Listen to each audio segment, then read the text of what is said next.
Okay? So, itong survey na ito ay ginawa po ng Okta Research. Okay? Na napag-alaman nila, basing sa kanilang survey, mas mataas na raw ang pro-Marcos kesa pro-Duterte. Okay? So, ipapakita natin sa inyo para hindi tayo bias. Ipapakita natin itong binalita nila at magre-react tayo. Okay? Magre-react tayo. Ayan. Tumaas ang bilang ng mga Pilipino na nagsasabing pro-Marcos sila sa ikatlong bahagi ng 2024, habang bumaba naman ang bilang ng mga pro-Duterte ayon sa Okta Research. Batay sa tugon ng masa survey, umabot sa 38% ang pro-Marcos. So, ito yung survey ha. Ito yung pinakita. Ang tugon ng masa survey, ito ay ipinakita nila ang second quarter at ang third quarter na survey. Okay, this is second quarter of 2024, third quarter of 2024. Ang mga pro-Marcos raw sa second quarter at third quarter, 36% and then 38%.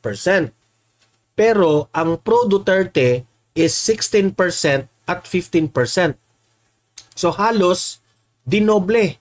'Di ba? Talagang bumaba ang mga pro-Duterte at sobrang tumaas ang pro-Marcos.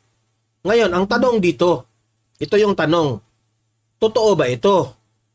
Ano ang masasabi natin dito? Bakit tumaas ang pro-Marcos? Bakit bumaba ang pro-Duterte? Okay?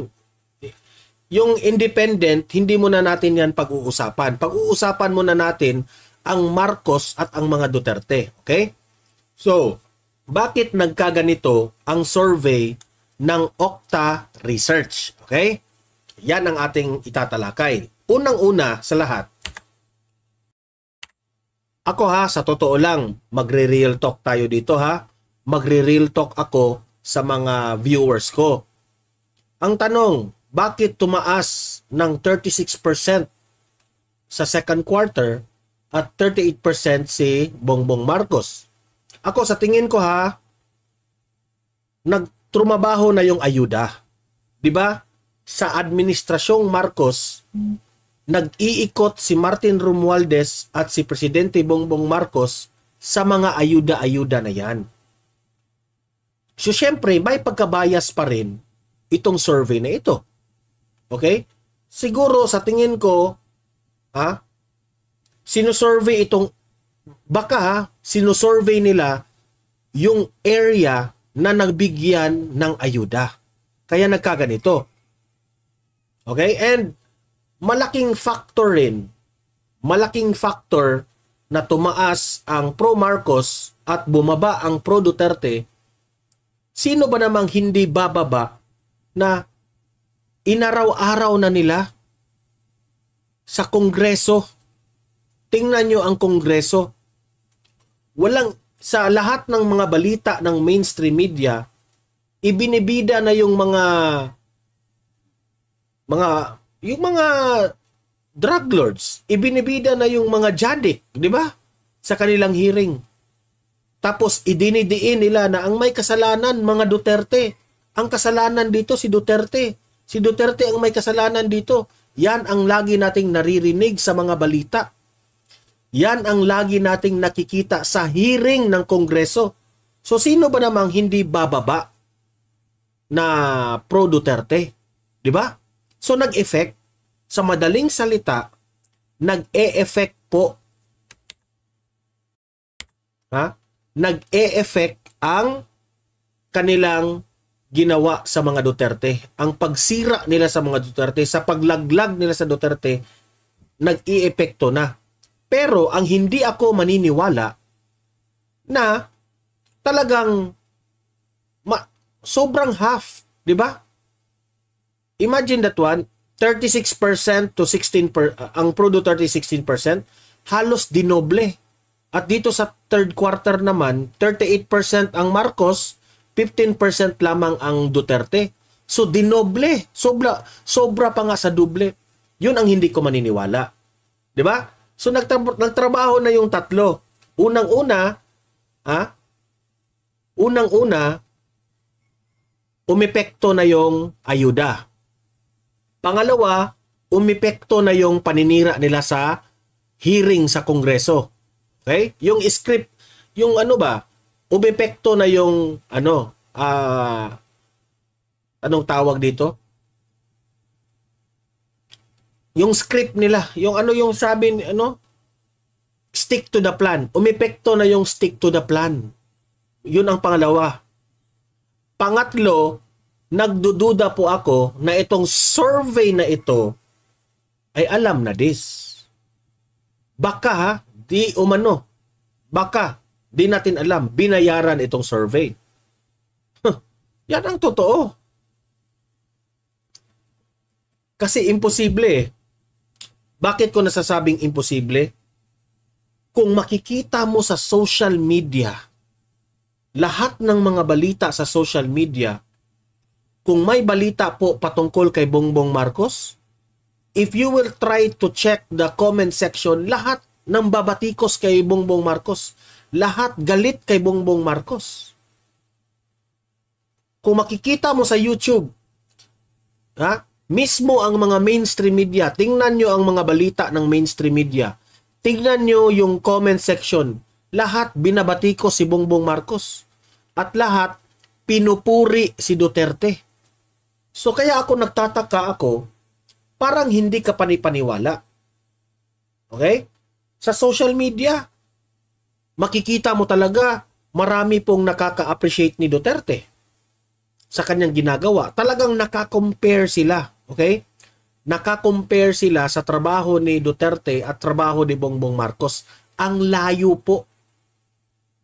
So, it's very obvious. Unang-una, let me repeat this again, all over again. Tayong mga DDS, tayong mga audience ko dito sa Donmar TV, wag kayong mag-alala dito sa survey na ito. Okay? Wag kayong mag-alala dito sa survey na ito. The reason why tumaas ang pro-Marcos is umepekto na yung ayuda, umepekto na yung hearing dyan sa Quadcom, at lastly, parang meron talagang binayaran sa mga survey. Di natin alam, ha? Yun. Kaya wag kayong mag-alala kung ganito. Hindi yan totoo. Hindi ako nambobola dito, ha? Mag-real talk lang tayo. Ngayon, malayo pa yung eleksyon. Especially sa 2028. Marami po sa taong bayan na silent viewer. Marami dyan na mga kakampi ng mga Duterte na nananahimik lamang. Yan ang totoo. Kasi I believe na itong survey na ito, maniniwala ako na medyo tumaas ang mga pro-Marcos. Pero sa ganitong ang layo ng gap, hindi ako maniniwala. Kaya sabi ko, binayaran talaga ito. Meron talagang bayad ito. Merong perang pinatakbo rito. Di ba? So, ayan. Di ba? Kayo mismo, kayong mga audience ko dito sa Donmar TV, alam ninyo yan. Kayo, mahilig kayong manood ng balita. Mahilig kayong magpunta sa comment section, di ba?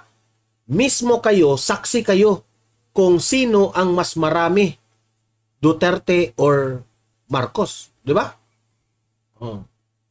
Sabi ni Ma'am Tess Vlog, imposible yan kasi ang puro tawa ang comment sa PTV. Tingnan nyo post ng PTV, 18K emoji tawa. Correct. Tama yan. Di ba? So, hindi ka panipaniwala itong survey na ito. I'm sorry ha, magagalit ang mga dilawista ito. Iiyak na naman ang mga dilawista sa comment natin, pero yun ang totoo, yun ang katotohanan.